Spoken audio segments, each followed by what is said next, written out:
ডিজিটালে আমরা সংবাদটি পাই যে ভাইটি কান্নাকাটি করছে, তার ঘরের চালা নেই এবং তার ঘর নেই।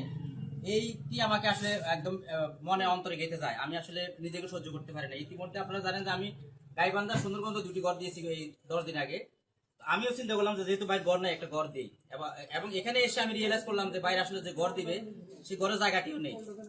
আজকে ইউনো সাহেব সেখানে আমরা ছিলাম, তিনি বলেছেন যে তাকে খাসের জায়গা দিবেন এবং ঘরের জায়গা দিবেন এবং চাষাবাদের জন্য জায়গা দিবেন। এজন্য আমরা আলহামদুলিল্লাহ এখন আমরা এই মুহূর্তে তাকে টিন এবং নগদ টাকা দিচ্ছি।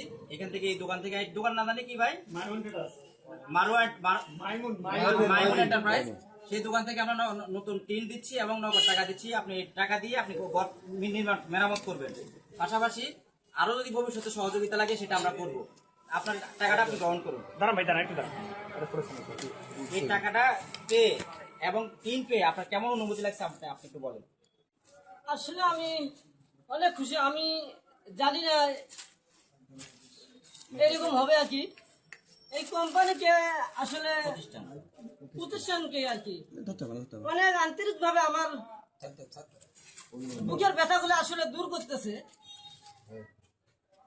অনেক অনেক আন্তরিক ভাবে অনেক ধন্যবাদ জানাই। অনেকে তো আসতেছে, অনেকে কি দিচ্ছে কি, আমরা যে আসলাম আমরা তো দিলাম, অনেকে তো আসতেছে, তারা কি দিচ্ছে এরকম হালকা পাতলা হচ্ছে সবচেয়ে এটাই মনে হয় তো বড় একটা চাওয়াটা কি এখন আপনার এই নারায়ণপুর বাসীর জন্য আপনি কি চাওয়া, আপনি কি আমার চাওয়া পাওয়া হলো নতুন সরকারের কাছ থেকে। জি বলেন। আমাদের নতুন সরকার বাংলাদেশের চর অঞ্চলগুলা অলিপ্রিদি আমি উন্নতন দেখতে চাই। আমার নারায়ণপুর চর থেকে আমি শহরে ঢুকতে ঝিলমিল ঝিলমিল দেখতে চাই।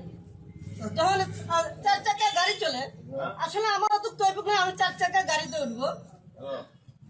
যারা আছে ব্যবসা বাণিজ্য করে সে গাড়ি, হ্যাঁ আপনার এই চরটাকে হ্যাঁ উন্নত হবে আর কি।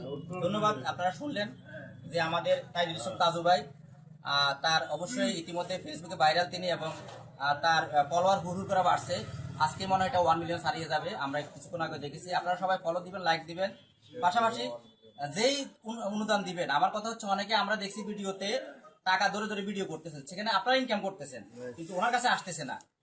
আমরা চাচ্ছি যে আপনারা টাকা আগে দিয়ে পরে ভিডিও বানান। এটা আমার চাওয়া। আমি সারা বাংলাদেশে আমি যাচ্ছি, আমার যতটুকু সাধ্য আছে আমার প্রতিষ্ঠান যাচ্ছে, কিন্তু কিছু কিছু লোক নিজেকে ভিউ বানানোর জন্য টাকা দিয়ে ভিডিও বানাচ্ছে আগে। এটা আমার কাছে কষ্ট লাগে। আপনার ভিডিও না বানিয়ে আগে ওনার কাছে আসেন। উনি কিন্তু এখনো স্বাবলম্বী না। এই যে আমাদের অল্প সাহায্যতে উনি কিন্তু চলতে পারবে না। ওনার ফ্যামিলি কিন্তু মা বাবা প্রতিবন্ধী এবং উনিও কিন্তু নিজে কিছু করতে পারবে না। সেটা আপনারা দেখছেন ওনার বডি স্ট্রাকচারে। আশা করি উনি ভালো থাকবে, আমরাও ভালো থাকবো, এবং ওনার ফ্যামিলির জন্য গিয়ে আসুন। ওনার নিজে মনে একটা অ্যাকাউন্ট করছে ইতিমধ্যে, ব্যাংক অ্যাকাউন্ট করছেন তো, অ্যাকাউন্ট করছেন ভাই আরেকটা জিনিস সতর্ক করে দেবেন, অনেকে কিন্তু ওর